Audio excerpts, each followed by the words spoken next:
दोनों मेहरारू देखना 3-4 मिली बैठल है आपन आपन घर का बात बतिया के तीनों भिलभिलात है अपन दुख बता बता के रोवत है। तबले ठौरी आ गई जब सुनल तो वो हंसे लगा काहे हंसत है अपन कुछ बात बताओ।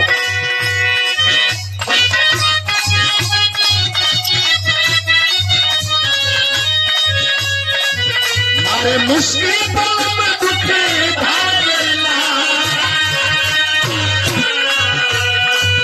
मारे मुश्किल मोरे राजा के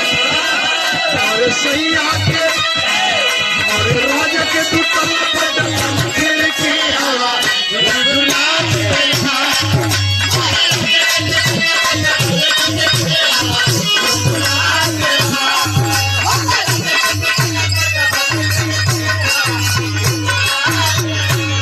मारे मुश्किल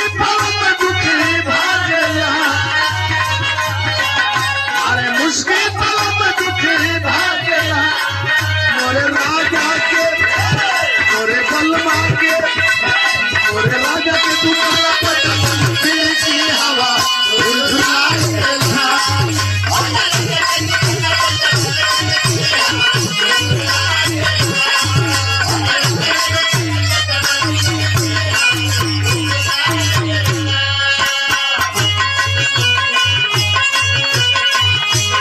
आइला बारात कर या कि हमसे बात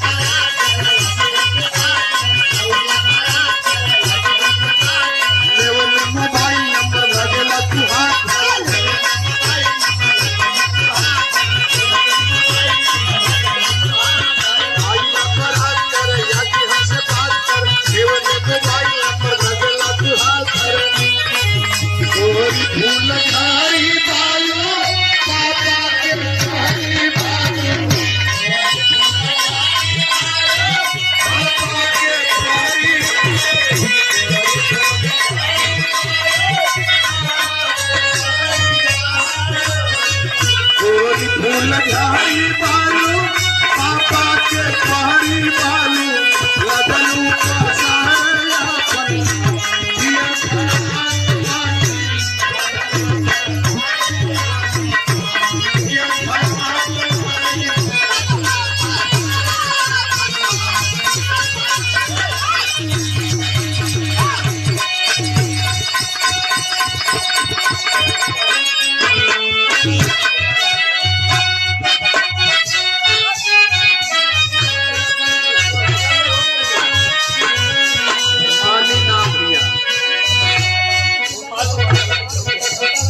क्या बात हो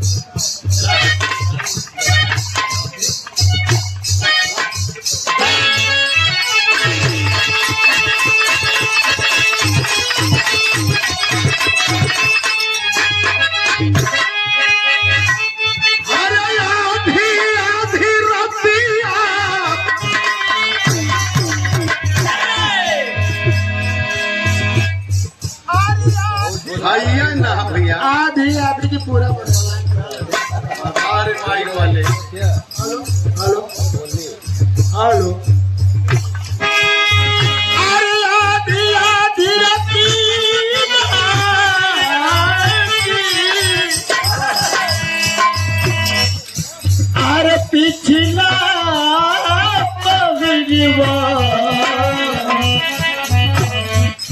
चिहुकी उठे गोरिया